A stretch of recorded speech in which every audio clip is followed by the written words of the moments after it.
Good morning, ma'am. Good morning. Good morning. Good morning, ma'am. Good morning, Good ma'am. morning, ma'am. Good morning, ma'am. Good morning. Morning. Good morning, ma'am. Good morning. Good morning. Good morning. എല്ലാരും വായിച്ചൊക്കെ നോക്കിയോ? Good morning, ma'am. Yes, ma'am. വായിച്ചു നോക്കിയല്ലേ? Doubt എന്തെങ്കിലും ഉണ്ടോ കഴിഞ്ഞ ക്ലാസ്സിൽ എടുത്തത് വരെ? ഇല്ല ഇല്ല അല്ലേ?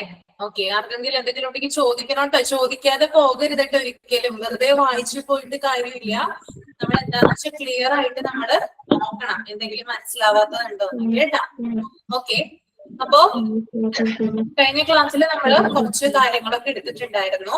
അതിന്റെ സംശയങ്ങളൊന്നും ഇല്ലെന്നാണ് നിങ്ങൾ പറയുന്നത്. അപ്പൊ നമുക്ക് ഇനി നെക്സ്റ്റ് സ്റ്റാർട്ട് ചെയ്യാം. സ്റ്റാർട്ട് ചെയ്യുന്നതിന് മുമ്പായിട്ട് ചില കാര്യങ്ങൾ പറയാനുണ്ട് കേട്ടോ. ഇത് ക്ലാസ് കാണുന്നവർക്ക് വേണ്ടിയിട്ടാണ് നമ്മൾ ഈ ക്ലാസ് എടുക്കുന്നത്.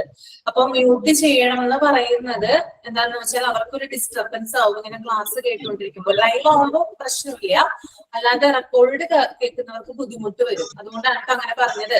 അപ്പൊ ഡൗട്ട്സും കാര്യങ്ങളൊക്കെ ഉണ്ടെങ്കിൽ എന്ത് ചെയ്യണം, നമ്മൾ ചോദിക്കണം. ഓക്കെ. ലാസ്റ്റ് ഒരു 10-15 മിനിറ്റ് ഞാൻ അതിനു വേണ്ടി തരും. കൂടാതെ ചില കുട്ടികൾക്ക് ഡൗട്ട്സ് ഉണ്ട്, എക്സ്ട്രാ നോട്ട്സ് ഉണ്ടോ. ഓക്കെ.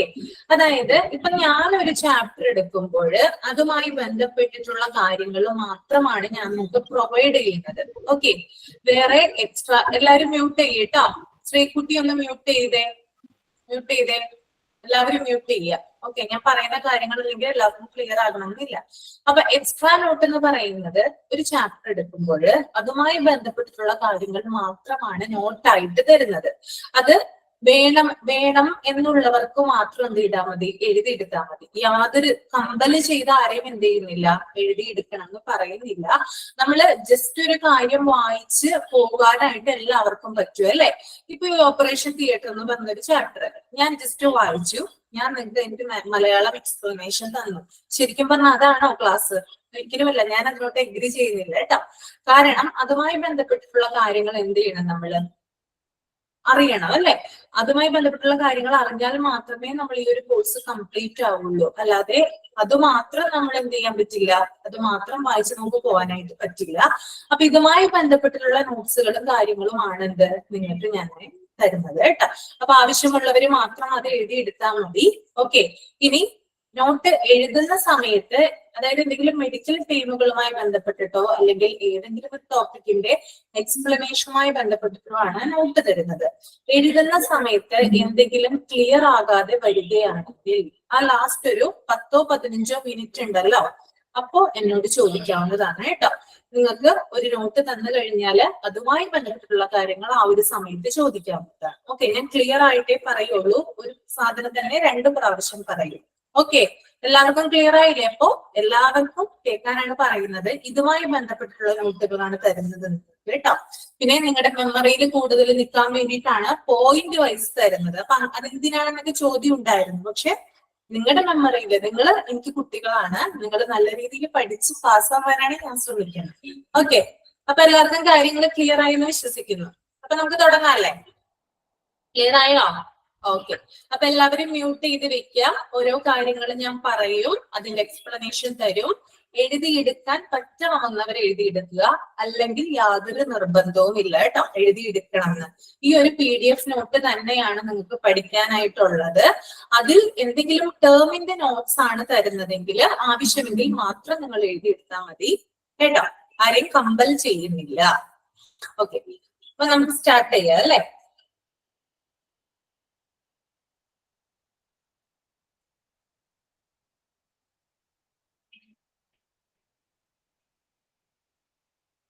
ഇപ്പൊ നമ്മള് OR എൻവയോൺമെന്റ് വരെയാണ് പറഞ്ഞു നിർത്തിയത്. ഓക്കെ. പല കാര്യങ്ങളൊക്കെ പറഞ്ഞല്ലോ. Shoe covers, mask, caps, I shield, അങ്ങനെയുള്ള കാര്യങ്ങളൊക്കെ എന്ത് ചെയ്യുന്നുണ്ട്, നമ്മള് ഓപ്പറേഷൻ തിയേറ്ററിലേക്ക് കടക്കുമ്പോൾ ധരിക്കുന്നത് അല്ലെ. ഇൻഫെക്ഷനുള്ള സാധ്യത അതായത് ഇൻഫെക്ഷൻ സാധ്യത കൂടുതലാണ് ആ ഒരു റൂം എന്ന് പറയുമ്പോൾ. അപ്പൊ ഇതൊക്കെ പ്രിവെന്റ് ചെയ്യാൻ വേണ്ടിയിട്ടാണ് നമ്മൾ ഇങ്ങനെയുള്ള കാര്യങ്ങളും മറ്റും ധരിക്കുന്നത്. അതുപോലെ അവിടുത്തെ ടെമ്പറേച്ചർ എന്ന് പറയുന്നത് കൂളായിരിക്കണം. പിന്നെ എയർ കണ്ടീഷൻ ചെയ്ത റൂംസ് ആയിരിക്കണം എപ്പോഴും ഓപ്പറേഷൻ തിയേറ്ററിന് ഉണ്ടായിരിക്കേണ്ടത്. Okay. Next one is OR equipment. എന്താണ് OR equipment? ഓപ്പറേഷൻ റൂമിൽ ഉപയോഗിക്കുന്ന സാമഗ്രികളാണ്. മീൻസ് മെഷീനറീസ് എന്ന് പറയാൻ പറ്റില്ല, ഉപകരണങ്ങൾ എന്ന് പറയില്ലേ നമ്മള്. ഓപ്പറേഷൻ തിയേറ്ററിൽ എന്തൊക്കെ ഉപകരണങ്ങളാണോ ഉപയോഗിക്കുന്നത് അതിനെയാണ് നമ്മൾ എന്ത് പറയുന്നത്? OR equipment എന്ന് പറയുന്നത്. Okay. An operating room has special equipments like respiratory and cardiac support, emergency resuscitative devices, patient monitors and diagnostic tools, etc. Okay. അപ്പോൾ ഒരു ഓപ്പറേഷൻ റൂമില് നമുക്ക് ചില പ്രത്യേകമായിട്ടുള്ള എക്യുപ്മെന്റ്സ് കാണാനായിട്ട് സാധിക്കും. അതെന്തൊക്കെയാ?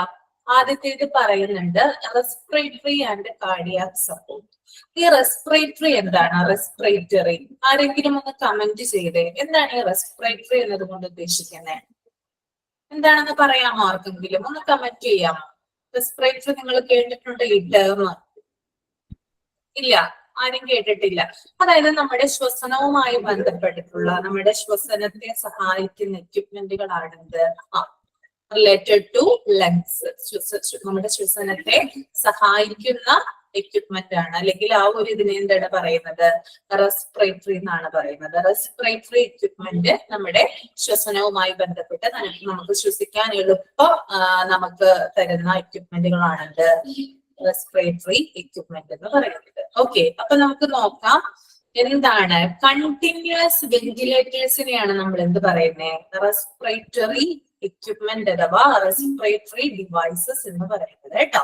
കണ്ടിന്യൂസ് ആയിട്ട് ഒരാള് ഓപ്പറേറ്റിംഗ് റൂമിലാണെന്ന് വിചാരിക്കുക, ഏതൊരു സർജറി ചെയ്യുകയോ അല്ലെങ്കിൽ എന്താണ് പോസ്റ്റ്, അതായത് ആഫ്റ്റർ ഒരു എന്താ പറയാ സർജറിക്ക് ശേഷം അയാളുടെ ആ ഒരു ശരീര അല്ലെങ്കിൽ ആരോഗ്യനില മെച്ചപ്പെടുത്താനായിട്ട് എന്ത് ചെയ്യും നമ്മള്? പെട്ടെന്ന് തന്നെ ആൾക്ക് ശ്വസിക്കാനൊന്നും പറ്റില്ല.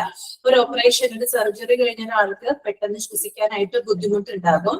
അതുപോലെ തന്നെ ആ സർജറി ചെയ്യുന്ന സമയത്തും എന്താണ് ആളെന്താണ് നിശ്ചലാവസ്ഥയിലാണ്, അല്ലെ, സ്റ്റക്ക് ആയിട്ടുള്ള സ്റ്റേജിലാണ്. അപ്പൊ അയാളുടെ എന്താണ് മുഖത്തെ ഫേസിൽ എന്ത് വെക്കും?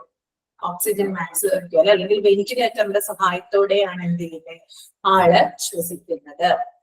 അപ്പോ ഇവിടെ ആദ്യം നമ്മൾ പറയുന്നത് റെസ്പിറേറ്ററി ഡിവൈസിൽ ഒന്നായ വെന്റിലേറ്റേഴ്സ് ആണ്. ഓക്കെ, കണ്ടിന്യൂസ് വെന്റിലേറ്റേഴ്സ് ആണ് റെസ്പിറേറ്ററി ഡിവൈസ് ആയിട്ട് എന്ത് ചെയ്യുന്നത്?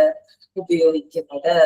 ഓക്കെ, ഇനി എന്തിനു വേണ്ടിയിട്ടാണ് ഇത് ഈ വെന്റിലേറ്ററിന്റെ സഹായം രോഗിക്ക് കൊടുക്കുന്നതെന്ന് നോക്കാം. Mechanically controls or helps patients breathing while delivering a set amount of oxygen. ഒരു നിശ്ചിത എമൗണ്ട് ഓഫ് ഓക്സിജൻ രോഗിയിൽ എത്തിക്കാൻ വേണ്ടിയിട്ടാണ് എന്ത് ചെയ്യുന്നത്? റെസ്പിറേറ്ററി എക്യുപ്മെന്റ് ആയ വെന്റിലേറ്ററുകൾ ഉപയോഗിക്കുന്നത്. ഓക്കെ, ക്ലിയർ ആയോ? പറഞ്ഞത് നിങ്ങൾക്ക് ക്ലിയർ ആണോ? ഒന്നുകൂടെ പറയാം. എഴുതിയെടുക്കാം. എല്ലാവരും മ്യൂട്ട് ചെയ്യട്ടെ, ഞാൻ പറയാം. ഞാൻ ഒരു പ്രാവശ്യം ഇത് പറയും, അത് കഴിഞ്ഞതിന് ശേഷം ഞാൻ നിങ്ങൾക്ക് നോട്ടായിട്ട് തരാം. ഓക്കെ, അപ്പൊ റെസ്പിറേറ്ററി ഡിവൈസ് എന്ന ഹെഡിങ് കൊടുക്കുക. ഓക്കെ, റെസ്പിറേറ്ററി ഡിവൈസ് എന്ന ഹെഡിങ് കൊടുക്കുക. ആദ്യത്തെ പോയിന്റ് കണ്ടിന്യൂസ് വെന്റിലേറ്റേഴ്സ് ആണ്. കണ്ടിന്യൂസ് വെന്റിലേറ്റേഴ്സ് അങ്ങനെ എഴുതാം കേട്ടോ. ആദ്യത്തെ point continuous ventilators.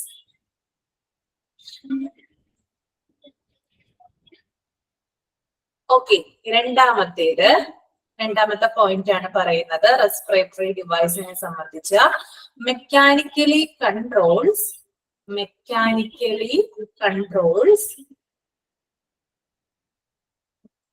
or helps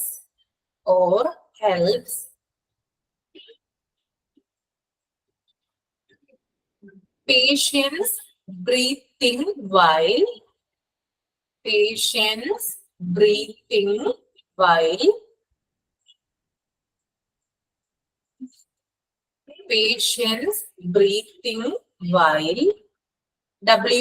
while delivering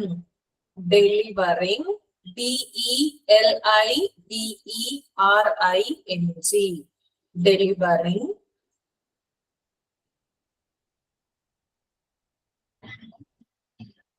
as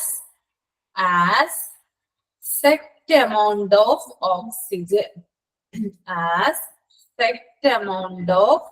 oxygen okay, ഒരു പ്രാവശ്യം കൂടി പറയാം. റെസ്പിറേറ്ററി ഡിവൈസിനെ കുറിച്ചിട്ടാണ് പറയുന്നത്. ആദ്യത്തെ പോയിന്റ് കണ്ടിന്യൂസ് വെന്റിലേറ്റേഴ്സ് ആണ്. രണ്ടാമത്തേത് mechanically controls or helps patient breathing while delivering a set amount of oxygen. Okay, അപ്പോ റെസ്പിറേറ്ററി ഡിവൈസിന്റെ ഫംഗ്ഷൻ എന്താണെന്ന് നമ്മളിപ്പോ പഠിച്ചു കഴിഞ്ഞു. ക്ലിയർ ആയെന്ന് കരുതുന്നു കേട്ടോ. പിന്നെ നെക്സ്റ്റ് ഇവിടെ പറയുന്നുണ്ട് cardiac support. Okay, cardiac support കൊടുക്കാൻ വേണ്ടിയിട്ട് രോഗിയെ നമ്മൾ ചില എക്യുപ്മെന്റ്സ് ഘടിപ്പിക്കും. അതെന്താണെന്ന് നോക്കാം. ഓക്കെ, ഇപ്പൊ കാർഡിയാക് ഡിവൈസ് എന്ന് പറയുന്നത് പ്രത്യേകിച്ച് നമുക്ക് എടുത്തു പറയാനുള്ളത് VAD എന്ന് പറയുന്ന ഒരു ഉപകരണമാണ് കേട്ടോ. VAD. ഓക്കെ, അതായത് അത് നമ്മുടെ ഹാർട്ട് ഉണ്ടല്ലോ, അതായത് ഈ ഭാഗത്ത് ഘടിപ്പിച്ചിട്ട് ഒരു കുഴല് പോലെയുള്ള സംഭവമാണ്. ഓക്കെ, നമ്മുടെ ഈ ഓക്സിജൻ മാസ്ക് ഇല്ലേ, അതുപോലെ തന്നെയാണ് ഇത് ഉണ്ടാവുക. കുഴല് പോലെയുള്ള സംഭവമാണ് ഉണ്ടാവുക. ഇത് നമ്മുടെ ഇവിടെ ഘടിപ്പിക്കും, നെഞ്ചിന്റെ വശത്തായിട്ട് ഘടിപ്പിക്കും. അപ്പോ ഇതിന്റെ ധർമ്മം എന്ന് പറയുന്നത് ഈ ഓപ്പറേറ്റിംഗ് സമയത്തൊക്കെ എന്താണ്, നമ്മുടെ ഹാർട്ടിൽ നിന്ന് മറ്റ് നമ്മുടെ ശരീരഭാഗങ്ങളിലേക്ക് രക്തം പമ്പ് ചെയ്യിക്കുന്നതിന് സഹായിക്കാനാണ് ഈ VAD എന്ന് പറയുന്ന ഉപകരണം ഉപയോഗിക്കുന്നത്. ഓക്കെ, അപ്പൊ നമ്മൾക്ക് കാർഡിയാക് സപ്പോർട്ട് കൊടുക്കാനായിട്ട് പ്രധാനപ്പെട്ട ഉപകരണം എന്ന് പറയുന്നത് VAD ആണ്. അത് ഹൃദയത്തിൽ നിന്ന് ശരീരത്തിന്റെ മറ്റു പല ഭാഗങ്ങളിലേക്ക് രക്തം പമ്പ് ചെയ്യാനായിട്ട് സഹായിക്കുന്നു. ഓക്കെ, അതൊന്ന് എഴുതൂ കേട്ടോ. കാർഡിയാക് ഡിവൈസ് എന്ന ഹെഡിങ് കൊടുക്കുക, എന്നിട്ട് എഴുതുക VAD. ഓക്കെ, എന്നിട്ട് എന്താണെന്ന് നോക്കുക കേട്ടോ. അതിന്റെ എക്സ്പ്ലനേഷൻ എഴുതുക. A ventricular assist device. ഈ VAD-യുടെ ഫുൾ ഫോം ആണെന്ത്? വെൻട്രിക്കുലാർ അസിസ്റ്റ് ഡിവൈസ് എന്ന് പറയുന്നത്. VAD. Okay, ventricular assist device spelling പറഞ്ഞുതരാം കേട്ടോ.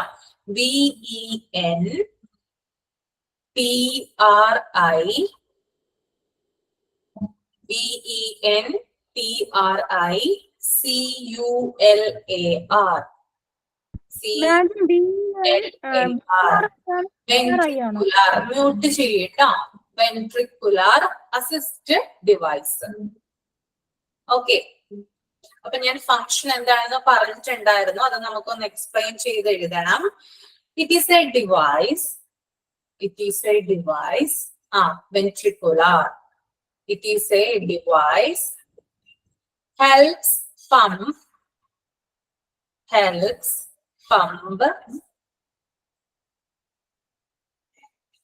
blood from the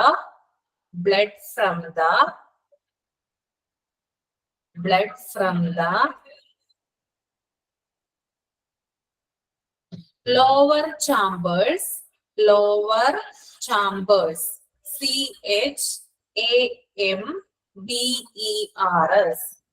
lower chambers of the heart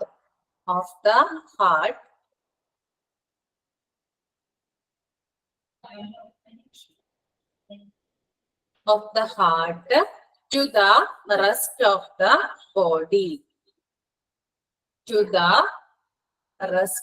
the body.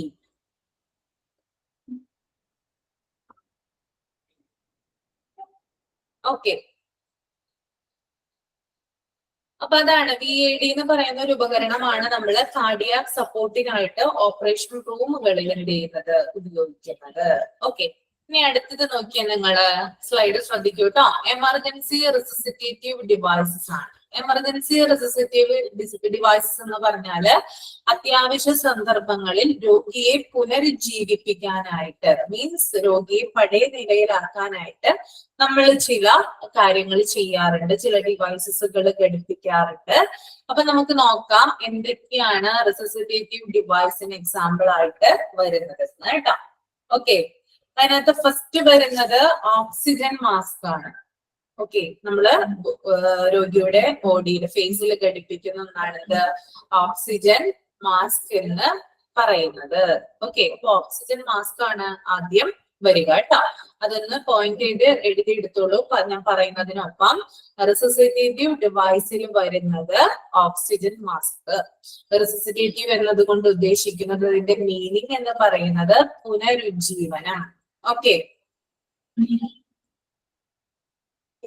Okay. Next one reservoir bag. Reservoir bag spelling പറഞ്ഞുതരാം കേട്ടോ. RESERVOIR.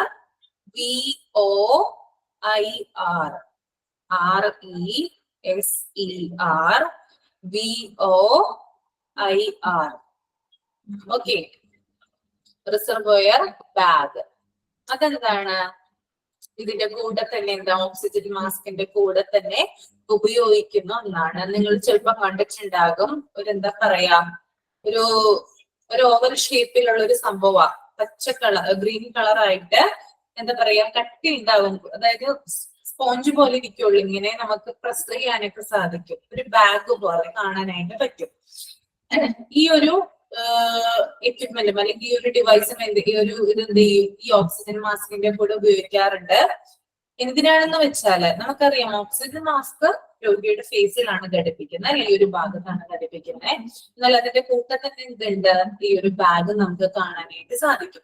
അപ്പൊ ഇതിന്റെ ധർമ്മം എന്ന് പറഞ്ഞാല്, ഒരു രോഗിക്ക് ശ്വസിക്കാനുള്ള ആവശ്യം കൂടുതലാണെങ്കിൽ, ഇപ്പൊ സാധാരണ ബ്രീത്തിങ്ങിനേക്കാൾ ഉപരി രോഗി ഇപ്പൊ ഓപ്പറേഷൻ സമയത്തൊക്കെ രോഗിയുടെ ശ്വസന ആവശ്യം, അതായത് ബ്രീത്തിങ്ങിന്റെ അളവെന്ന് പറയുന്നത് കൂടുതലായിട്ട് വേണം എന്നുണ്ടാകാം. അതായത് ബ്രീത്ത് ചെയ്യുന്ന ആ ഒരു എമൗണ്ട് ഉണ്ടല്ലോ ആള്, അത് ചിലപ്പോ കൂടിയെന്ന് വരാം. അപ്പോ ഈ ഒരു ഓക്സിജൻ മാസ്കിന് എന്താണ്, ആ ഒരു സഹായം കൊടുക്കാനായിട്ട് പറ്റിയില്ലെന്ന് വരാം. ചിലപ്പോ ആ ഒരു നിശ്ചിത എമൗണ്ട് ഓഫ് ഓക്സിജൻ ആയിരിക്കും എന്ത് ചെയ്യുന്നേ അതിനകത്ത് ഉണ്ടാവുക. അപ്പൊ ചിലപ്പോ രോഗിയുടെ ആവശ്യം പോരാതെ വരും, രോഗിക്കുള്ള ശ്വസിക്കാനുള്ള ആ ഒരു ഇത് പോരാതെ വരും.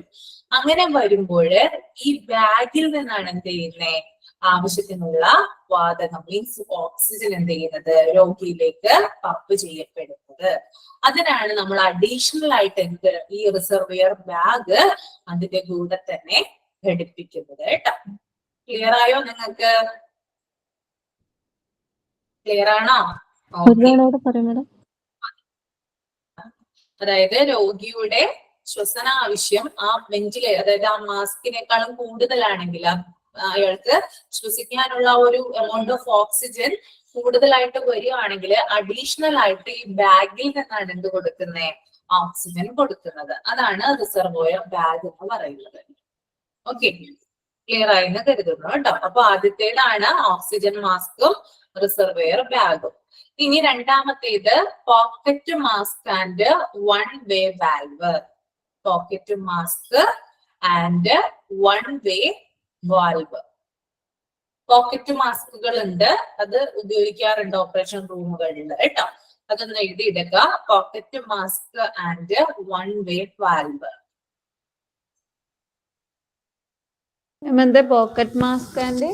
Pocket mask and one way valve. VALVE. Okay. ഇനി അടുത്തത് ഓട്ടോമേറ്റഡ് എക്സ്റ്റേണൽ ഡെഫിബ്രിലേഷൻ, റെഫിബ്രിലേറ്റർ എന്ന് പറയും. Automated external defibrillator. ഞാനൊന്ന് സ്പെല്ലിംഗ് പറഞ്ഞുതരാം, എന്നിട്ട് ഞാൻ നിങ്ങൾക്ക് എക്സ്പ്ലെയിൻ ചെയ്തുതരാം എന്താണെന്ന് കേട്ടോ. ഓട്ടോമേറ്റഡിന്റെ സ്പെല്ലിംഗ് എല്ലാവർക്കും അറിയാലോ, AUTOMATED, automated. Okay. External, EXTERNAL, external. അത് കൂടാതെ ഡെഫിബ്രിലേറ്റർ, അതാണ് കുറച്ചും കൂടി പാടൽ സ്പെല്ലിംഗ്, അത് ഞാൻ പറഞ്ഞുതരാം കേട്ടോ. DEFI, BRI, LLATOR. DEFI, BRI, LLATOR. ഇതിന്റെ ഷോർട്ട് ഫോം AED എന്നാ പറയപ്പെടുക കേട്ടോ. AED. നിങ്ങൾ കണ്ടിട്ടുണ്ടാകും, മൂവീസിലൊക്കെ കണ്ടിട്ടുണ്ടാകും, പെട്ടെന്നും ഒരാളെ കാർഡിയാക് അറസ്റ്റ് അല്ലെങ്കിൽ പെട്ടെന്ന് ഒരാളെ ബോധം വിട്ട് പെട്ടെന്നൊക്കെ വീണ് കഴിഞ്ഞാല് കാർഡിയാക് അറസ്റ്റുമായിട്ടാണ് കൂടുതൽ ഇത് ബന്ധപ്പെട്ടിരിക്കുന്നത്. ആളിനെ ഹോസ്പിറ്റലിൽ എത്തിച്ചു കഴിഞ്ഞാല് ഡോക്ടർ എന്ത് ചെയ്യും, രണ്ട് കൈയിലും ഒരു സാധനം വെച്ചിട്ട് എന്ത് ചെയ്യും, ആളുടെ നെഞ്ചിലൊന്ന് അമർത്തും. അപ്പൊ ആള് കിടന്ന് എന്താണ് ഇങ്ങനെ ചാടിക്കൊണ്ടിരിക്കും. സംഭവം കണ്ടിട്ടുണ്ടോ നിങ്ങള്? Yes, ma'am. കണ്ടിട്ടുണ്ട്. അതാണ് എന്ത് ഈ ഒരു വലിയ പേര് എന്നതുകൊണ്ട് ഉദ്ദേശിക്കുന്നത് കേട്ടോ. ഒട്ടുമിക്ക മൂവീസിൽ നമ്മൾ കണ്ടിട്ടുണ്ട് കേട്ടോ. അതായത് ആളുടെ ആ ഹൃദയതാളം അല്ലെങ്കിൽ ആ ഒരു ഹാർട്ട് ബീറ്റ് അത് വീണ്ടെടുക്കാൻ വേണ്ടിയിട്ടാണ് എന്ത് ചെയ്യുന്നത്, ഈ ഒരു സംഭവം കൊണ്ട് പ്രസ് ചെയ്തിട്ട് എന്ത് ചെയ്യുന്നത്, ആളെ റിക്കവർ ചെയ്യിപ്പിക്കും. അതിനെയാണ് എന്ത് പറയുന്നത് നമ്മള് ഓട്ടോമേറ്റഡ്, അത് തന്നെ എക്സ്റ്റേണൽ ഡെഫിബ്രിലേറ്റർ കേട്ടോ. ഞാൻ ഇതിന്റെ എക്സ്പ്ലനേഷൻ ഒന്ന് വായിക്കാം. An automated external defibrillator (AED) is a portable life-saving device that is used to treat sudden cardiac arrest. Okay, sudden cardiac arrest സംഭവിക്കുന്ന ആളുകളെ പെട്ടെന്ന് ലൈഫ് സേവിംഗ് ആയിട്ട് ആളെ രക്ഷിക്കാൻ വേണ്ടിയിട്ട് നമ്മൾ ഉപയോഗിക്കുന്ന ഡിവൈസ് ആണത് ഈ AED എന്ന് പറയുന്നത്. അപ്പൊ ഇനി മൂവിയൊക്കെ കാണുമ്പോൾ നിങ്ങൾക്ക് ഓർമ്മയിൽ വരും, മിസ് പറഞ്ഞ ഉപകരണമായിരുന്നു ഇതെന്ന് അല്ലെ. നമ്മൾ എന്താണെന്ന് ചിലപ്പോൾ വിചാരിച്ചിട്ടുണ്ടാവും അല്ലെ, ഇത് എന്ത് സാധനം, എന്തിനാ ഇതിനു വേണ്ടിയിട്ട് പ്രസ് ചെയ്ത് എന്തിനാ അവർ ചാടുന്നതെന്ന് നമുക്ക് തോന്നിയിട്ടുണ്ടാവും ചിലപ്പോ. അതായത് ആളുകളിൽ നിന്ന് സഡൻ ആയിട്ടുള്ള ഒരു കാർഡിയാക് അറസ്റ്റ്, ആ ഹൃദയതാളം തെറ്റാതിരിക്കാൻ വേണ്ടിയിട്ട് പെട്ടെന്ന് ആളെ ലൈഫ് സേവിംഗ് ആയിട്ട് നമുക്ക് ചെയ്യാൻ പറ്റുന്നതാണെന്ത് ഈ ഒരു AED ഉപയോഗിച്ചു കൊണ്ടുള്ളത് കേട്ടോ. ഓക്കെ, അപ്പൊ സഡൻ കാർഡിയാക് അറസ്റ്റിനെ നമ്മൾ ഷോർട്ട് ഫോമിൽ പറയുന്നത് SCA എന്നാണ് കേട്ടോ, സഡൻ കാർഡിയാക് അറസ്റ്റ്. ഓക്കെ, മനസ്സിലായോ നിങ്ങൾക്ക് AED എന്താണെന്ന്? ഓക്കെ, ഇനി നെക്സ്റ്റ് വൺ പേഷ്യന്റ്. അതിന്റെ ഡെഫിനിഷൻ എഴുതണോ? ഡെഫിനിഷൻ എഴുതിക്കോളൂ കേട്ടോ. An automated external defibrillator. An automated external defibrillator is a portable life-saving device. Portable means movable ആണ് കേട്ടോ. അതായത് നമുക്ക് എവിടെയും എന്ത് ചെയ്യാം, കൊണ്ടുപോകാം. അതിനെയാണ് നമ്മൾ പോർട്ടബിൾ എന്ന് പറയുന്നത്. ഇപ്പൊ പോർട്ടബിൾ XRA, പോർട്ടബിൾ USG എന്നൊക്കെ നമ്മൾ പറയാറുണ്ട്. അതായത് മൂവബിൾ ആണ്, നമുക്ക് എന്ത് ചെയ്യാം, ഒരു സ്ഥലത്ത് നിന്ന് മറ്റൊരു സ്ഥലത്തേക്ക് കൊണ്ടുപോകാൻ ഉപകാരപ്പെടുന്നതാണത് പോർട്ടബിൾ എന്നതുകൊണ്ട് ഉദ്ദേശിക്കുന്നത് കേട്ടോ. Okay, portable life saving device that is used to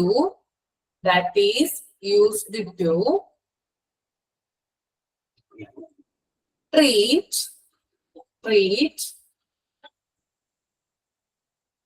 sudden cardiac arrest.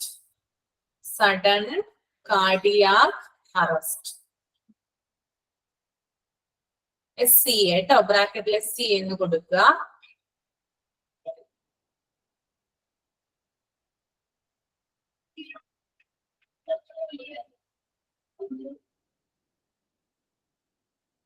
അപ്പൊ നമ്മള് റെസ്പിറേറ്ററി എക്യുപ്മെന്റ് നോക്കി, കാർഡിയാക് സപ്പോർട്ടിനുള്ള ഡിവൈസ് നോക്കി അല്ലേ. ഇത്രയും കാര്യങ്ങൾ ക്ലിയർ അല്ലേ? ഓക്കെ, നെക്സ്റ്റ് വൺ എന്താ, പേഷ്യന്റ് മോണിറ്റേഴ്സ് ആണ് അല്ലെ. ഇവിടെ നോക്കിയാൽ നിങ്ങൾ പേഷ്യന്റ് മോണിറ്റേഴ്സ്, പേഷ്യന്റിനെ മോണിറ്റർ ചെയ്യാനായിട്ട് നമ്മൾ ചില ഡിവൈസുകൾ ഓപ്പറേഷൻ റൂമുകളിൽ ഉപയോഗിക്കും. അതെന്തൊക്കെയാ? ECG machine. എന്താണ്? പേഷ്യന്റിനെ മോണിറ്റർ ചെയ്യാനായിട്ടാണ് നമ്മൾ യൂസ് ചെയ്യുന്നത് ECG മെഷീൻ കേട്ടോ. ECG മെഷീൻ പേഷ്യന്റ് മോണിറ്റേഴ്സിന് എക്സാമ്പിൾ ആണ്. അതുപോലെ തന്നെ ബോഡി ടെമ്പറേച്ചർ നോക്കാനുള്ള ഡിവൈസുകൾ, നമ്മുടെ ശരീര താപനില നോക്കാനുള്ള ഡിവൈസുകൾ ഉണ്ട് അല്ലെ. അതും എന്തിന് ഉദാഹരണമാണ്? പേഷ്യന്റ് മോണിറ്റേഴ്സിന് ഉദാഹരണമാണ്. ഓക്കെ,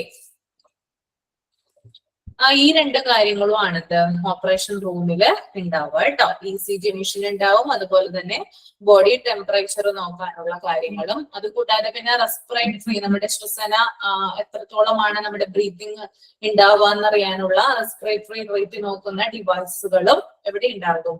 ഓപ്പറേഷൻ തിയേറ്ററിൽ നമുക്ക് കാണാനായിട്ട് സാധിക്കും. നെക്സ്റ്റ് ഡയഗ്നോസ്റ്റിക് ടൂൾ ആണ്.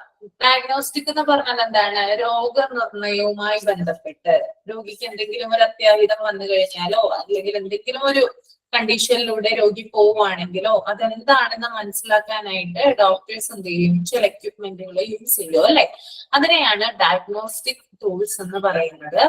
ഓപ്പറേഷൻ തിയേറ്ററിൽ നമ്മൾ ഉപയോഗിക്കുന്നത് സ്റ്റെതസ്കോപ്പുകൾ ഉപയോഗിക്കും അല്ലെ? ഡോക്ടർമാരുടെ കഴുത്തിൽ കണ്ടിട്ടില്ലേ? അതെന്തിനു ഉപയോഗിക്കാറുണ്ട്? ഓപ്പറേഷൻ തിയേറ്ററിലും അവരെന്ത് ചെയ്യാറുണ്ട്? രോഗിയെ യൂസ് ചെയ്യാറുണ്ട്. സ്റ്റെതസ്കോപ്പുകള് ഡയഗ്നോസ്റ്റിക് ടൂളില് ആദ്യം വരുന്നതാണ് കേട്ടോ. സ്റ്റെതസ്കോപ്പുകള്. രണ്ടാമത്തേത് സിഗ്മോ മാനോമീറ്റർ. നിങ്ങൾക്ക് അറിയാമല്ലോ സിഗ്മോ മാനോമീറ്റർ എന്തിനു വേണ്ടിയിട്ടാ യൂസ് ചെയ്യുന്നേ? ആരെങ്കിലും ഒരാളെന്ന് പറഞ്ഞേ. ജൂബി വർഗീസെ എന്തിനു വേണ്ടിയിട്ടാ യൂസ് ചെയ്യുന്നേ? എന്തിനു വേണ്ടിയിട്ടാ അറിയാമോ ആർക്കെങ്കിലും? BP നോക്കാനാണല്ലേ? BP നോക്കാനായിട്ടാണ് അത് ഉപയോഗിക്കുന്നത്.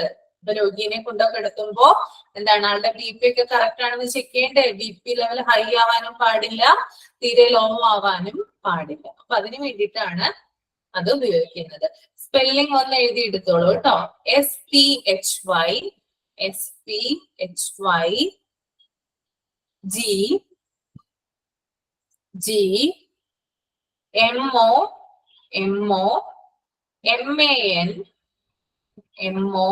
MAN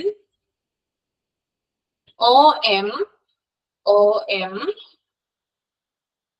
ET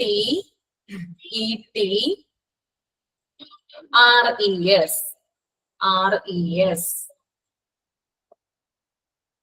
Okay. Next one pulse oximeter കേട്ടോ.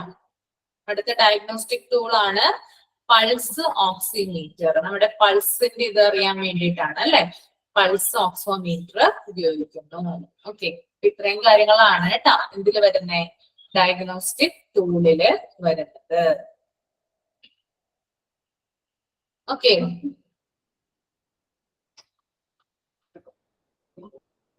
ക്ലിയർ അല്ലേ? ഓക്കെ, ഇനി നമുക്ക് അടുത്തൊരു ഇത് നോക്കാം കേട്ടോ. Some of the staff who work in operating theatre consist of the following. അതായത് ചില സ്റ്റാഫുകൾ, ഒരു പെർട്ടിക്കുലർ സ്റ്റാഫുകളാണ് ഇവിടെ വർക്ക് ചെയ്യുന്നത് ഓപ്പറേഷൻ തിയേറ്ററിൽ അല്ലെങ്കിൽ ആ ഒരു ഓപ്പറേഷൻ റൂമിൽ വർക്ക് ചെയ്യുന്നത്. അപ്പൊ നമുക്ക് നോക്കാം ആരൊക്കെയാണ് ഓപ്പറേഷൻ തിയേറ്ററിൽ വർക്ക് ചെയ്യുന്ന സ്റ്റാഫുകൾ എന്ന് കേട്ടോ. താഴെ കൊടുത്തിട്ടുണ്ട്. താഴെ കാണുന്ന പോയിന്റുകളിൽ നമുക്ക് ആരാണെന്ന് തിരിച്ചറിയാൻ സാധിക്കും.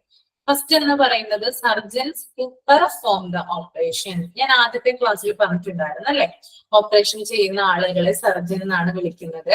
വലിയ മുറിവ് ഉണ്ടാക്കുന്നവൻ എന്നാണ് സർജൻ എന്ന വാക്കിനർത്ഥം അല്ലെ. നമ്മുടെ ബോഡി പാർട്ടൊക്കെ കട്ട് ചെയ്തിട്ട് എന്ത് ചെയ്യുന്നു? ഇന്റേണൽ ഓർഗൻസിന് ഡാമേജ് ഒക്കെ പറ്റിയിട്ടുണ്ടെങ്കിൽ അതൊക്കെ ശരിയാക്കിയിട്ട് പിന്നെ എന്ത് ചെയ്യുന്നു? അത് തുന്നിച്ചേർക്കുന്നു. ഇതാണ് സർജന്റെ ഡ്യൂട്ടി എന്ന് പറയുന്നത്.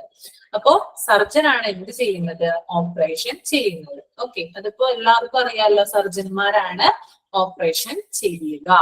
ഓക്കെ, രണ്ടാമത്തത് anaesthetist who give anaesthetics to restrain pain both before and during the operation. ഇതിനകത്ത് പറയുന്നുണ്ട് അനസ്തേഷ്യ കൊടുക്കുന്ന ഡോക്ടർ ഉണ്ടല്ലോ, അനസ്തേഷ്യ അല്ലെ, അതിനൊരു പ്രത്യേക ഡോക്ടറാ. അത് സർജന്മാർക്കൊന്നും കൊടുക്കാനായിട്ട് സാധിക്കില്ല. അതിനുവേണ്ടി പ്രത്യേകം എക്സ്പെർട്ട് ചെയ്തിട്ടുള്ള ഡോക്ടർമാരാണ് എന്ത് കൊടുക്കുക? അനസ്തേഷ്യ കൊടുക്കുക അല്ലെ, മയക്ക് കൊടുക്കുക. അതാണ് പറയുന്നത്. നമ്മള് രോഗി ഓപ്പറേഷൻ ചെയ്യുന്നതിന് മുമ്പായിട്ട് രോഗിയെ മയക്കി കിടത്തണം അല്ലെ, അല്ലെങ്കിൽ എന്താണ് വേദന മുഴുവൻ അറിയാൻ പറ്റില്ല. അത് ശരിയായ നടപടിയല്ല അല്ലെ. രോഗി മരവിച്ച ഒരവസ്ഥയിലായിരിക്കുമ്പോഴാണ് നമുക്ക് എന്ത് ചെയ്യാൻ പറ്റുക? രോഗിയുടെ ബോഡി പാർട്ട് കട്ട് ചെയ്യാനായിട്ട് സാധിക്കുക. അതിനു വേണ്ടിയിട്ട് നമ്മൾ ഒരു നിശ്ചിത അളവിൽ എന്ത് കൊടുക്കും? അനസ്തേഷ്യ കൊടുക്കും. അതിനൊരു അളവുണ്ട്. അത് ആ അളവ് കൂടാനും പാടില്ല, കുറയാനും പാടില്ല. ഒരു പ്രത്യേക നടപടിക്രമം അതിനുണ്ട് കേട്ടോ. അനസ്തേഷ്യ കൊടുക്കുന്നതിന് രോഗിയുടെ ബോഡി വെയിറ്റ് ഒക്കെ നോക്കിയിട്ടാണ് എന്ത് കൊടുക്കുക? നമ്മള് അനസ്തേഷ്യ കൊടുക്കുക. ബോഡി വെയിറ്റ് നോക്കും, കണ്ടീഷൻ നോക്കും, അതുപോലെ ഏജ് നോക്കും. ഇതൊക്കെ നോക്കിയിട്ടാണ് അനസ്തേഷ്യസ്റ്റ് വന്നിട്ട് എന്ത് കൊടുക്കുന്നത്? അനസ്തേഷ്യ രോഗിക്ക് കൊടുക്കുന്നത്. ഓക്കെ, അപ്പോ രോഗി ഇവിടെ പ്രത്യേകം പറയുന്നുണ്ട് എന്തിനു വേണ്ടിയിട്ടാണ്, അതായത് ഓപ്പറേഷന് മുമ്പായിട്ടും അതുപോലെ തന്നെ ഓപ്പറേഷന് ശേഷവും അയാളുടെ വേദന കുറയ്ക്കുന്നതിന് വേണ്ടിയിട്ടാണ് എന്ത് കൊടുക്കുന്നത്? നമ്മള് അനസ്തേഷ്യ കൊടുക്കുന്നത്. ഓക്കെ, അതായത് അയാളുടെ ഒരു വേദന നിയന്ത്രിക്കുന്നതിന് വേണ്ടിയിട്ട്. ഇവിടെ റിസ്ട്രെയിൻ പെയിൻ എന്നതുകൊണ്ട് ഉദ്ദേശിക്കുന്നത് വേദന നിയന്ത്രിക്കുക എന്നതാണ് കേട്ടോ. അപ്പോ ഓപ്പറേഷന് മുമ്പായിട്ടും അതുപോലെ ഓപ്പറേഷൻ കഴിഞ്ഞതിന് ശേഷവും രോഗിയിലെ പെയിൻ റിസ്ട്രെയിൻ ചെയ്യാൻ വേണ്ടിയിട്ടാണ് നമ്മള് അനസ്തേഷ്യ ഒരു നിശ്ചിത അളവില് രോഗിയില് ഇൻജെക്ട് ചെയ്യുക. അതാണ് രണ്ടാമത്തെ പോയിന്റ്. ഇനി മൂന്നാമത്തെ പോയിന്റ് നോക്കിയേ. Theatre nurses who take care of patients throughout all 4 stages of the operation. Theatre nurse എന്ന് പറയുന്ന ഒരു നഴ്സ് ഉണ്ട്. ഇവരെന്താ ചെയ്യുന്നേ? രോഗിയെ കെയർ ചെയ്യുന്നു. കെയർ ചെയ്യുന്നത് ഈ ഓപ്പറേഷന്റെ 4 സ്റ്റേജുകളുണ്ട്. അതിനകത്ത് രോഗിയെ ഹെൽപ്പ് ചെയ്യാനായിട്ട് ആര് സഹായിക്കുന്നുണ്ട്? തിയേറ്റർ നഴ്സുകള് സഹായിക്കുന്നുണ്ട്. അപ്പോ എത്ര സ്റ്റേജാണ് ഓപ്പറേഷൻ ഉള്ളത്? 4 സ്റ്റേജ് ആണ് ഓപ്പറേഷൻ ഉള്ളത്. അത് നമ്മൾ അടുത്തൊരു പേജിൽ ഉണ്ടാവും അതിന്റെ എക്സ്പ്ലനേഷൻ. അപ്പൊ ഞാൻ പറഞ്ഞുതരാം കേട്ടോ ഡീറ്റെയിൽ ആയിട്ട്. അപ്പോ 4 സ്റ്റേജിലും രോഗിയെ സഹായിക്കാനായിട്ട്, അവരെ കെയർ ചെയ്യാനായിട്ട് തിയേറ്റർ നഴ്സ് എന്ന് പറയുന്ന ഒരാള് കൂടി ഉണ്ട്. അപ്പൊ നമ്മളിപ്പോ 3 പേര് നോക്കിയല്ലേ. ഫസ്റ്റ് വൺ ഈസ് സർജൻ, രണ്ടാമത്തത് അനസ്തേഷ്യസ്റ്റ്, മൂന്നാമത്തത് തിയേറ്റർ നഴ്സ്. ഓക്കെ, സ്റ്റാഫുകളാണ് കേട്ടോ ഇതൊക്കെ ഓപ്പറേഷൻ റൂമിൽ വർക്ക് ചെയ്യുന്ന. And the fourth one is theatre support workers who shift patients between the wards and the operating theatre. Okay. So, വേറൊരു കാറ്റഗറി പെടുന്ന ആളുകളുണ്ട്. ആരാ അത്? Theatre support workers. തിയേറ്ററില് ഹെൽപ്പ് ചെയ്യാൻ വേണ്ടിയിട്ട് ചില സപ്പോർട്ട് സ്റ്റാഫുകൾ നിൽക്കുന്നുണ്ട്. അവരെന്താ ചെയ്യുന്നേ? രോഗിയെ വാർഡിലേക്കും വാർഡിൽ നിന്ന് രോഗിയെ ഓപ്പറേഷൻ തിയേറ്ററിലേക്കും കൊണ്ടുവരാനും കൊണ്ടുപോകാനും ഒക്കെ സഹായിക്കുന്നത് തിയേറ്റർ സപ്പോർട്ട് വർക്കേഴ്സ് ആണ്. ഓക്കെ, ഇപ്പൊ നമുക്കറിയാം നഴ്സുമാരല്ലേ നമ്മളെ കൊണ്ടുപോകുന്നത്. റൂമിൽ നിന്നായാലും നമ്മളെ കൊണ്ടുവരുന്നതും ഓപ്പറേഷൻ തിയേറ്ററിൽ നമ്മളെ റൂമിലൊക്കെ കൊണ്ടുപോകുന്നതും ആരാ? ചില സപ്പോർട്ട് സ്റ്റാഫുകളാണ്. അവിടുത്തെ അറ്റൻഡർമാരെന്നൊക്കെ നമ്മൾ പറയും അല്ലെ. അപ്പൊ തിയേറ്ററിൽ സപ്പോർട്ട് ചെയ്യാനായിട്ട് ചില സ്റ്റാഫുകൾ പ്രത്യേകം വർക്കിംഗ് ആണ്. അവരാണ് എന്ത് ചെയ്യുന്നത്? നമ്മളെ ഇങ്ങനെ ഷിഫ്റ്റ് ചെയ്യുന്നതെന്ന് ഓർത്തിരിക്കാം. അതുപോലെ തന്നെ cardiographers to monitor the ECG machine. Cardiographers എന്ത് ചെയ്യും? ECG മെഷീൻ എന്ത് ചെയ്യും? മോണിറ്റർ ചെയ്യും. ഓക്കെ, ഈ കാർഡിയോഗ്രാഫേഴ്സ് എന്ന് പറയുന്നത് ആരാണ്? ആ ഒരു ECG മെഷീൻ കൈകാര്യം ചെയ്യാനായിട്ട്, അതായത് ആ രോഗിയുടെ ഹാർട്ട് ബീറ്റും കാര്യങ്ങളൊക്കെ നോക്കാൻ വേണ്ടിയിട്ട് ഇരിക്കുന്ന ഒരാളാണിത് കാർഡിയോഗ്രാഫേഴ്സ് എന്ന് പറയുന്നത്. ഇയാള് ECG മെഷീൻ ഒബ്സർവ് ചെയ്യാണ് ചെയ്യുന്നേ. Okay, next one is radiographers to take X-rays if they are required. Radiographers എന്ത് ചെയ്യും? റേഡിയോഗ്രാഫേഴ്സ് എക്സ്റേക്ക് ആവശ്യമുണ്ടെങ്കിൽ എടുക്കുകയാണ് ചെയ്യുന്നത്. ഓപ്പറേഷൻ തിയേറ്ററിൽ അങ്ങനെ സംഭവിക്കാറില്ല. എക്സ്റേയുടെ ഒക്കെ ആവശ്യം അങ്ങനെ വരാറില്ല. ഇനി ആവശ്യമെങ്കിൽ എന്ത് ചെയ്യും? എക്സ്റേ എടുക്കാനായിട്ട്, രോഗിയുടെ എക്സ്റേ എടുക്കാനായിട്ട് സഹായിക്കുകയും ചെയ്യും. ഓക്കെ, ഇതിനകത്ത് ഇത്തരം കാര്യങ്ങൾ ക്ലിയർ ആണോ നിങ്ങൾക്ക്? സ്റ്റാഫുകളുടെ കാര്യമാണ് കേട്ടോ പറയുന്നത്. അപ്പൊ നമുക്കൊന്ന് നോക്കാം പോയിന്റ് വൈസ് എന്തൊക്കെയാണ്. സർജൻ ഉണ്ട്, അനസ്തേഷ്യസ്റ്റ് ഉണ്ട്, തിയേറ്റർ നഴ്സ് ഉണ്ട്, തിയേറ്റർ സപ്പോർട്ട് വർക്കേഴ്സ് ഉണ്ട്, കാർഡിയോഗ്രാഫേഴ്സ് ഉണ്ട്, റേഡിയോഗ്രാഫേഴ്സ് ഉണ്ട്. എത്ര പേരുണ്ട് ഇപ്പൊ? ഒന്ന് കൗണ്ട് ചെയ്തേ നിങ്ങള്. എത്ര പേരുണ്ട് ഇപ്പൊ മൊത്തം? 6. 6 പേരുണ്ട്. 6 പേരെ കുറിച്ചിട്ടാണ് നമ്മളിപ്പോ പഠിച്ചത് കേട്ടോ. ഓരോരുത്തരുടെ ഫങ്ഷൻസ് വായിച്ച് നന്നായിട്ട് മനസ്സിലാക്കുക. ഓക്കെ, ഇനി next one, policy to enter in an OT. ഒരു ഓപ്പറേഷൻ തിയേറ്ററില് എന്തൊക്കെ പ്രൊസീജിയേഴ്സ് ആണ്, എന്തൊക്കെ പോളിസികളാണ് നമ്മൾ അവിടെ കയറുമ്പോൾ ചെയ്യേണ്ടത്. നമുക്ക് ഓടിപ്പിടിച്ചത് എന്ത് ചെയ്യാൻ പറ്റില്ല. നമ്മൾക്കിപ്പോ ഒരു ഹോസ്പിറ്റലിലെ ഔട്ട് പേഷ്യന്റ് ഡിപ്പാർട്ട്മെന്റിൽ പോകുന്ന പോലെ ഒരു ഓപ്പറേഷൻ തിയേറ്ററിൽ പോകാൻ പറ്റുമോ? ഒരിക്കലും ഇല്ല അല്ലെ.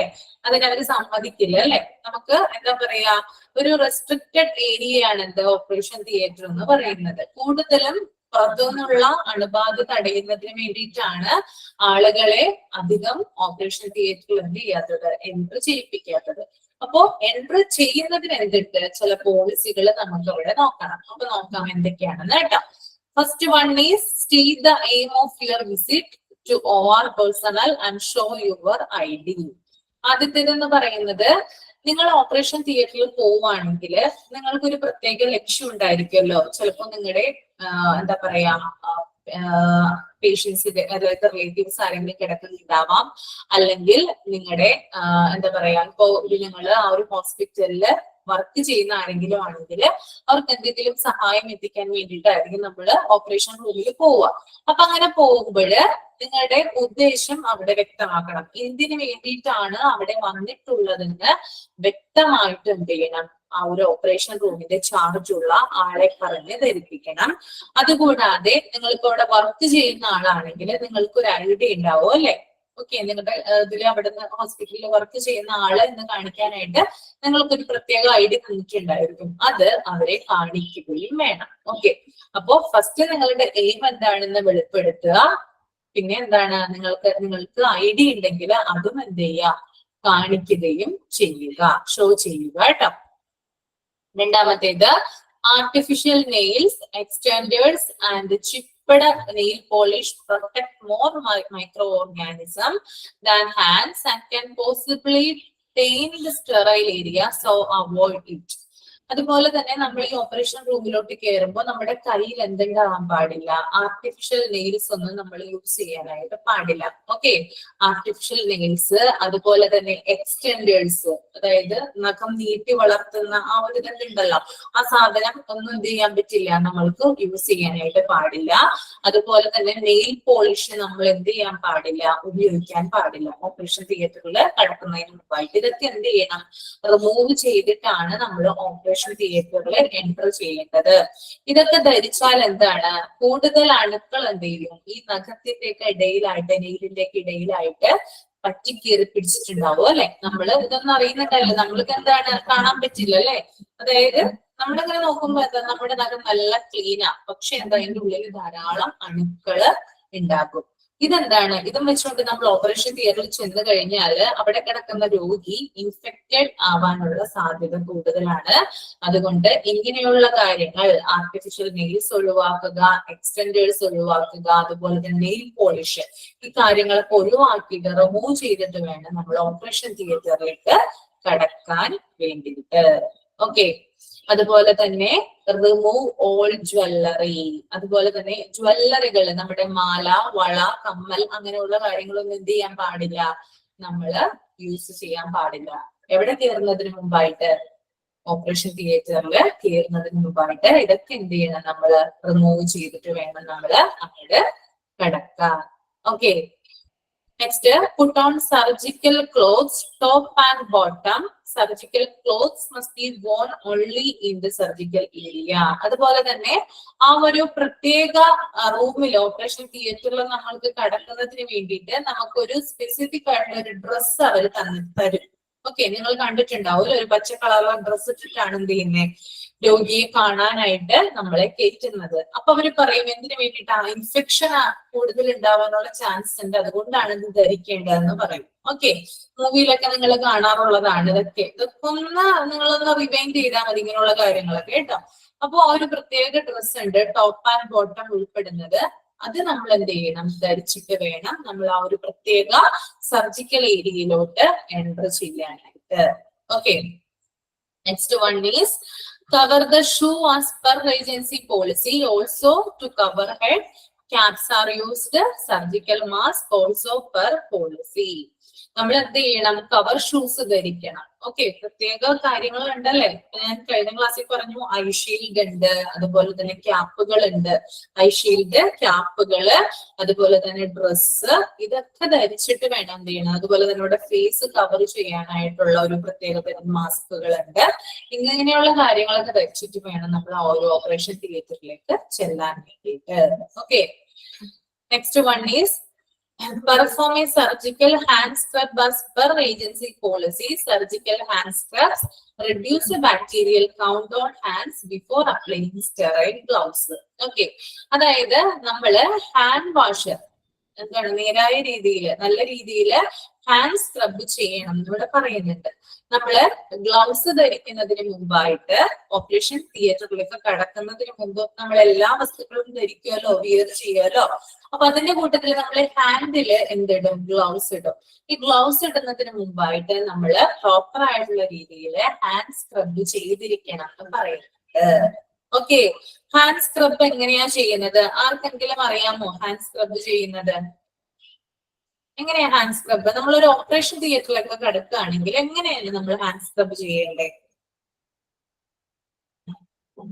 ഒരാളൊന്ന് പറഞ്ഞേ, ഹാൻഡ് സ്ക്രബ് ചെയ്യേണ്ടത് എങ്ങനെയാ? ഹാൻഡ് വാഷ് ഉപയോഗിച്ചിട്ട് നമ്മുടെ വിരലുകൾക്ക് ഇടയിലൂടെ ഒക്കെ വെള്ളം സോപ്പ് ഹാൻഡ് വാഷ് ഉപയോഗിച്ചിട്ട് നല്ല വൃത്തിയായിട്ട് പുറവും തൊലിയുടെ പുറമൊക്കെ നന്നായി വൃത്തിയായി കഴുകണം. നന്നായിട്ട് കഴുകണം അല്ലേ? ഓക്കെ, വേറെ ആർക്കെങ്കിലും എന്തെങ്കിലും പറയാനുണ്ടോ ഹാൻഡ് സ്ക്രബിനെ കുറിച്ചിട്ട്? കൊറോണ ടൈമിൽ കഴുകുന്ന കണ്ടിട്ടുണ്ട്. കണ്ടിട്ടുണ്ട് അല്ലേ? ഓക്കെ, അപ്പൊ നമ്മൾ എന്ത് ചെയ്യണം? നമ്മളിപ്പോ ഒരു ഓപ്പറേഷൻ തിയേറ്ററിൽ നിങ്ങൾക്ക് ഡ്യൂട്ടി കിട്ടുന്ന വിചാരിക്കുക. നിങ്ങൾ അവിടെ അസിസ്റ്റ് ചെയ്യാനായിട്ട് പോവുകയാണെന്ന് ഇമാജിൻ ചെയ്ത് ജസ്റ്റ് ഒന്ന് ഇമാജിൻ ചെയ്യുക. അപ്പൊ നിങ്ങൾ ആദ്യം എന്ത് ചെയ്യണം? ആദ്യം നിങ്ങളുടെ ആഭരണങ്ങളൊക്കെ റിമൂവ് ചെയ്യണം. ഓക്കെ, മാല, വള, കമ്മൽ അങ്ങനെയുള്ള കാര്യങ്ങൾ. കയ്യിലാണെങ്കിൽ പ്രത്യേകിച്ച് മോതിരങ്ങളൊക്കെ ഉണ്ടെങ്കിൽ എന്ത് ചെയ്യണം? അത് ഊരി വെക്കണം. അപ്പൊ എല്ലാ ജ്വല്ലറികളും എന്ത് ചെയ്യണം? ഊരി വെക്കണം. അതിനുശേഷം നിങ്ങൾ നോക്കണം, ചെക്ക് ചെയ്യണം. ഓക്കെ, ചെക്ക് ചെയ്യണം.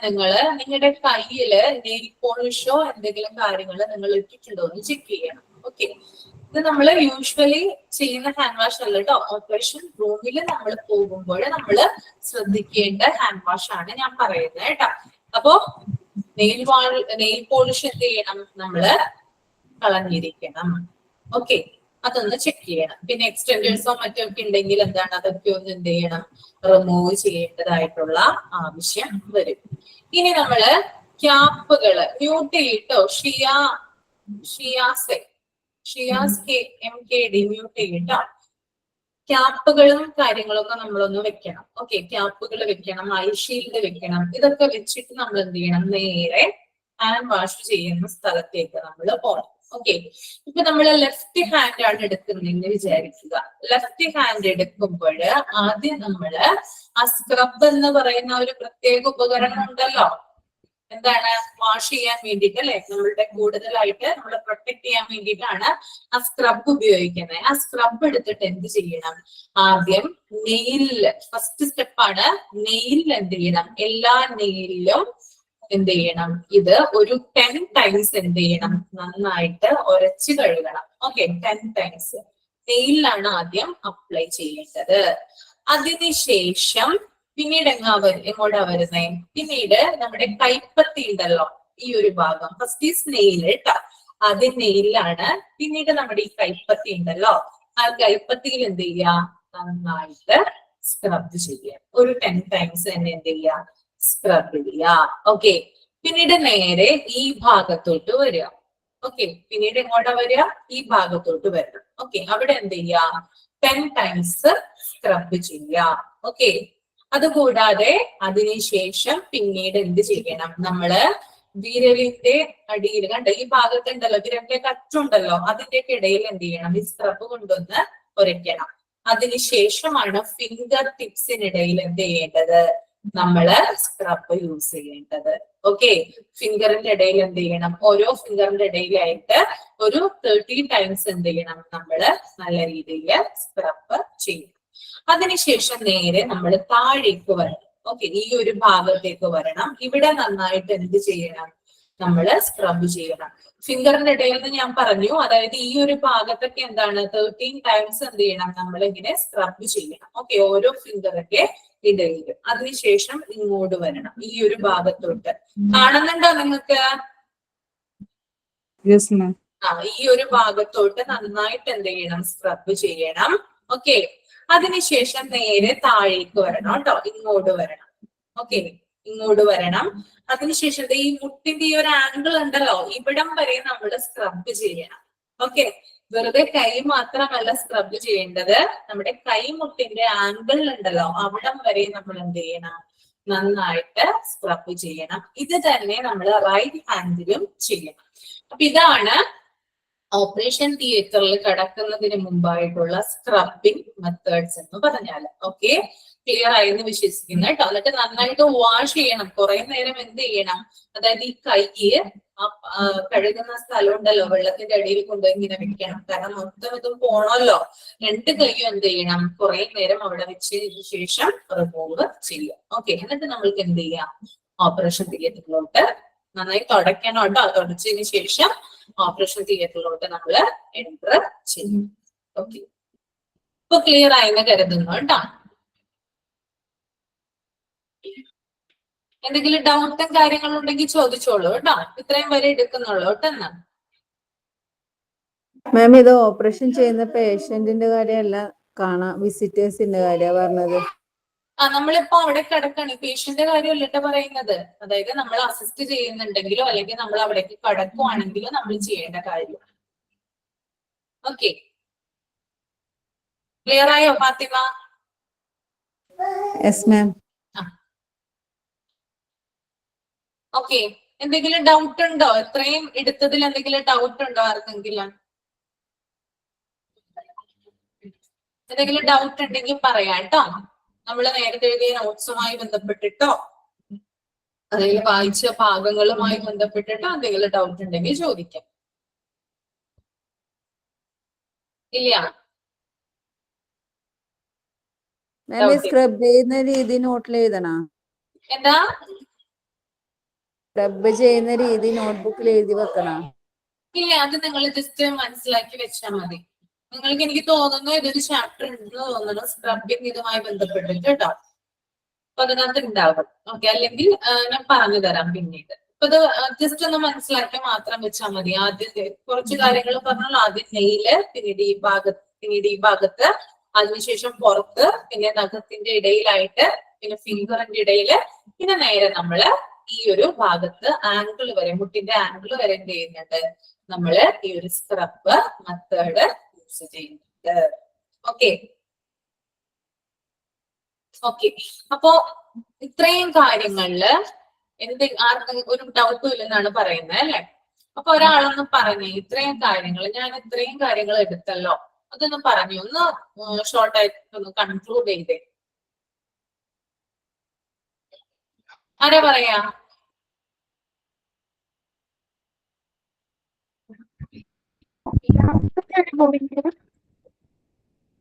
ഒരാള് പറഞ്ഞു തന്ന, ആരാ പറയാ? രമ്യ ഒന്ന് പറഞ്ഞേ, എന്താണ് respiratory device? Ramya, respiratory device എന്താ? റെസ്പിറേറ്ററി പറഞ്ഞേ, എല്ലാം കൂടെ ആയിപ്പത്തെ മൊത്തം കിട്ടുന്നില്ല. വേറെ ആരെങ്കിലും പറയാമോ? റെസ്പിറേറ്ററി ഡിവൈസ് എന്താ? ഞാൻ പറയാം.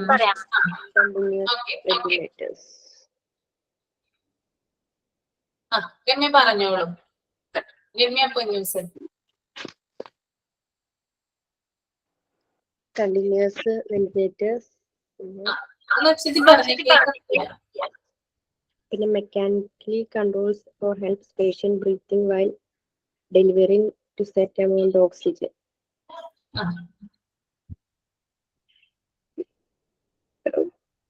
റെസ്പിറേറ്ററി ഡിവൈസ് ആയിട്ട് നമ്മൾ എന്താ ഉപയോഗിക്കുന്നത്? കണ്ടിന്യൂസ് വെന്റിലേറ്റേഴ്സ് അല്ലേ? പിന്നെ നിങ്ങൾ ഉറങ്ങിപ്പോയോ ക്ലാസ്സില്? ആരൊന്നും പറയുന്നില്ലല്ലോ. Mechanically Sreeja. Okay ma'am. Respiratory equipment എന്ന് പറയുന്നത് കണ്ടിന്യൂസ് വെന്റിലേറ്റേഴ്സ് ആയിട്ട് യൂസ് ചെയ്യുന്നതാണ്. ആ. സോ അത് കഴിഞ്ഞിട്ട് BAD, അതായത് PAD എന്ന് പറയുന്നത് ഏത് ഉപകരണമാ? Cardiac support. കാർഡിയാക്കിന് സപ്പോർട്ട് കൊടുക്കുന്നത് ചെയ്ത്, കേട്ടോ. അതെ, ഹേർട്ടിൽ നിന്ന് മറ്റ് ബോഡി പാർട്സിലേക്ക് രക്തം പമ്പ് ചെയ്യാനായിട്ട് സഹായിക്കുന്ന ഉപകരണമാണത്. ആ.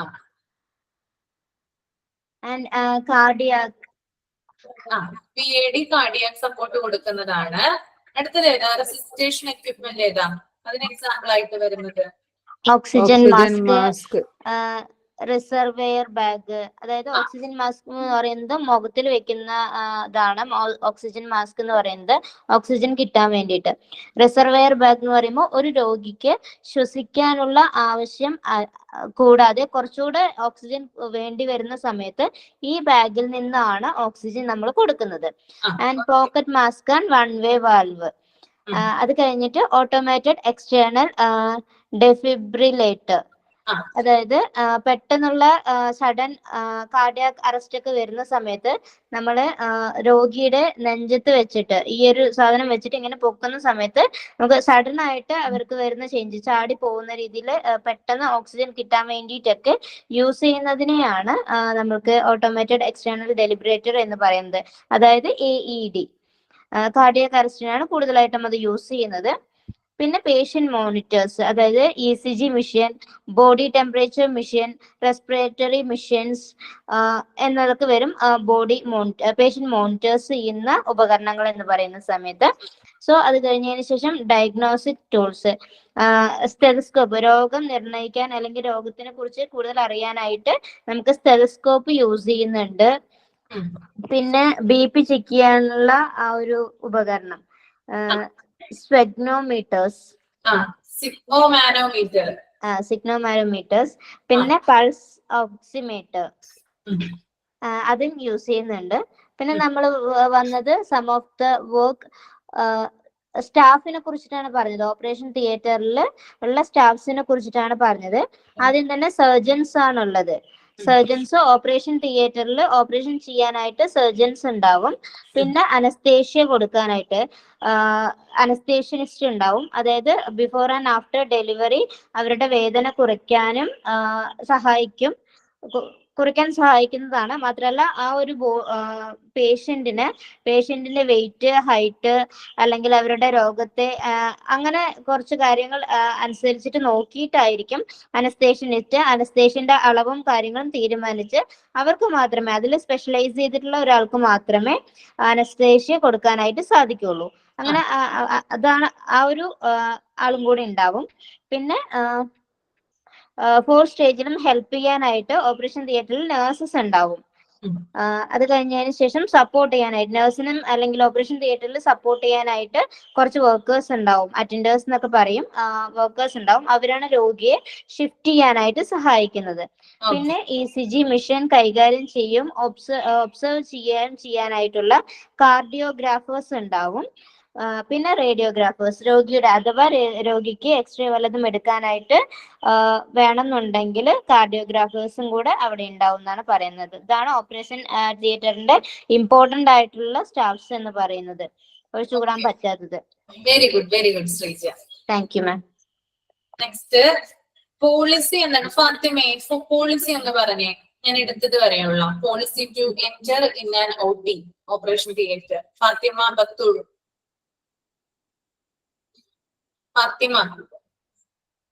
State the aim of your visit to OR personnel and show your ID.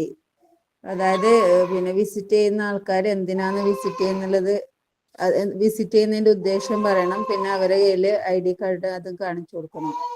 പിന്നെ artificial nails, extenders and chipped nail polish protect more micro organism than hands and can possibly taint the sterile area, so avoid it. അതായത് artificial nails, പിന്നെ നഖം നീട്ടി വളർത്തല്, പിന്നെ nail polish അതൊക്കെ ഇട്ടിട്ടുണ്ടെങ്കിൽ ഒക്കെ remove ചെയ്തിട്ട് വേണം അതിൻ്റെ ഉള്ളിൽ കിടക്കാൻ, പേഷ്യന്റിന് ഇൻഫെക്ഷൻ ആകുന്നത് കൊണ്ട്. പിന്നെ റിമൂവ് ഓൾ ജ്വല്ലറി, എല്ലാ ജ്വല്ലറിയും ആഭരണങ്ങളും റിമൂവ് ചെയ്യണം. പിന്നെ put on surgical cloth top and bottom. Surgical cloth must be worn only in the surgical area. Surgical cloth dress, അതായത് അവരെ അനുവദിച്ച ഡ്രസ്സ്, ഗ്രീൻ കളറിലുള്ള ഡ്രസ്സ് അതിൻ്റെ അകത്ത് കയറുമ്പോൾ ധരിക്കണം. പിന്നെ cover shoes as per agency policy. Also to cover head caps are used. Surgical mask also as per policy. പിന്നെ കവർ ഷൂസ് ധരിക്കണം, പിന്നെ കവർ ഹെഡ് ക്യാപ്പ്, പിന്നെ മാസ്ക്, മുഖത്തിടുന്ന മാസ്ക്, അതൊക്കെ ധരിച്ചിട്ട് വേണം അതിൻ്റെ ഉള്ളിൽ കിടക്കാൻ വേണ്ടിക്ക്. പിന്നെ perform a surgical hand scrub as per agency policy. Surgical hand scrubs reduce a bacterial count on hands before applying sterile gloves. Gloves ധരിക്കുന്നതിന് മുമ്പായിട്ട് നമ്മുടെ കൈ സർജിക്കൽ സ്ക്രബ് ഉപയോഗിച്ച് ക്ലീൻ ചെയ്യണം. ഓക്കെ, അത്രേ ഉള്ളൂ. പിന്നെ സ്ക്രബ് ഉപയോഗിച്ചിട്ട് കൈ ക്ലീൻ ചെയ്യുന്നത്, ഫസ്റ്റ് നെയില് 10 times ഉരച്ച് കഴുകണം. പിന്നെ കൈയിന്റെ പത്തി കഴുകുക, അതും 10 times സ്ക്രബ് ചെയ്യണം. അതിനുശേഷം കൈയിന്റെ പുറത്ത് ഭാഗം, കൈയിന്റെ ബാക്ക് ഭാഗം കഴുകുക. പിന്നെ വിരലിന്റെ അറ്റത്ത് ഇടയിൽ വരുന്ന അത് കഴുകുക. അതിനുശേഷം ഫിംഗറിന്റെ ഇടയിൽ കഴുകുക. പിന്നെ കൈയിന്റെ ബാക്ക്, മുട്ടിന്റെ താഴ്ഭാഗം, ആംഗിൾ വരെ കഴുകണം. പിന്നെ വാഷ് ചെയ്യുക. പിന്നെ തുടച്ച് കഴിഞ്ഞിട്ട് ഗ്ലൗ ധരിക്കുക. നമ്മള് സാധാരണ കൈ കഴുകുന്ന രീതി എങ്ങനെയാപ്പോ? സാധാരണ കൈ കഴുകുന്ന രീതിയാണെങ്കിലോ ആർക്കെങ്കിലും ഒന്ന് പറയാമോ? സാധാരണ ഹാൻഡ് വാഷിംഗ് ടെക്നിക്സ് എന്തൊക്കെയാ? എങ്ങനെയാ കഴുകണ്ടേ? കൈപ്പത്തി കഴിഞ്ഞിട്ട് വിരലിന്റെ ഇടയിലൂടെ ഇങ്ങനെ കൈയൊക്കെ ഇട്ട് തേച്ച് കഴുകും. ഈ ഒരു ഭാഗത്തേക്ക് എന്ത് ചെയ്യണ്ട, പോകണ്ട അല്ലെ? ഇതാണ് ഇവിടം വരെ എന്ത് ചെയ്യാ, നന്നായിട്ട് വിരലിന്റെ അടിയിലേക്ക് എന്ത് ചെയ്യാം, വിരലിന്റെ ആ ഒരു അറ്റത്തൊക്കെ നന്നായിട്ട് എന്ത് ചെയ്യാ, സ്ക്രബ് ചെയ്യാ. അതുപോലെ ഫിംഗറിന്റെ ഇടയിലായിട്ട് എന്ത് ചെയ്യാ, നന്നായിട്ട് സ്ക്രബ് ചെയ്യാ. അതുപോലെ തന്നെ കൈ പത്തി, 2 കൈപ്പത്തിയിലും പിന്നെ കൈക്ക് പുറമേക്ക് എന്ത് ചെയ്യാണ്, നന്നായിട്ട് സ്ക്രബ് ചെയ്യാം. വെറുതെ 1 സെക്കൻഡ് അല്ല ചെയ്യേണ്ടത് കേട്ടോ. 13 times അല്ലെങ്കിൽ 10 times ഒക്കെ എടുത്തിട്ടാണ് എന്ത് ചെയ്യേണ്ടത്, നമ്മള് പ്രോപ്പർ ആയിട്ടുള്ള രീതിയിൽ നമ്മള് സ്ക്രബ് ചെയ്യേണ്ടത്. ഓക്കെ, ക്ലിയർ ആയെന്ന് കരുതുന്നു കേട്ടോ. ഓക്കെ, അപ്പൊ നമുക്ക് വൈൻഡ് അപ്പ് ചെയ്യാം അല്ലെ? Okay ma'am. ഓക്കെ, അപ്പൊ ഡൗട്ട് ഒന്നുമില്ലല്ലോ നിങ്ങൾക്ക്? മനസ്സിലായില്ലേ നന്നായിട്ട്? ഓക്കെ, വായിച്ചിട്ട് വരിക കേട്ടോ. ചിലപ്പോ മടുപ്പൊക്കെ തോന്നും, ഓപ്പറേഷൻ തിയേറ്റർ ആണല്ലോ. പക്ഷെ അങ്ങനെ പറഞ്ഞിട്ട് കാര്യമില്ല, നന്നായിട്ടൊക്കെ വായിച്ചിട്ട് വരിക. കുറച്ചേ നമുക്ക് എടുത്തിട്ടുള്ളൂ, അതുവരെ എന്ത് ചെയ്യാം, നന്നായിട്ട് വായിച്ചു വരിക. പിന്നെ നോട്ട്സും കാര്യങ്ങളും തന്നിട്ടുള്ളത് മനസ്സിലാവാൻ വേണ്ടിയിട്ടാണെന്ന് പ്രത്യേകം അറിഞ്ഞിരിക്കുക. ഒരു കാര്യം നമ്മൾ പഠിക്കുമ്പോൾ കണക്റ്റഡ് ആയിട്ട് മറ്റു കാര്യങ്ങൾ എന്ത് ചെയ്യാൻ, അറിഞ്ഞിരിക്കാനായിട്ട് ശ്രമിക്കാം. ഓക്കെ ഓക്കെ, അപ്പൊ വൈൻഡ് അപ്പ് ചെയ്യാനായിട്ടോ. Thank you. Thank you ma'am. Thank you, ma'am. Thank you ma'am.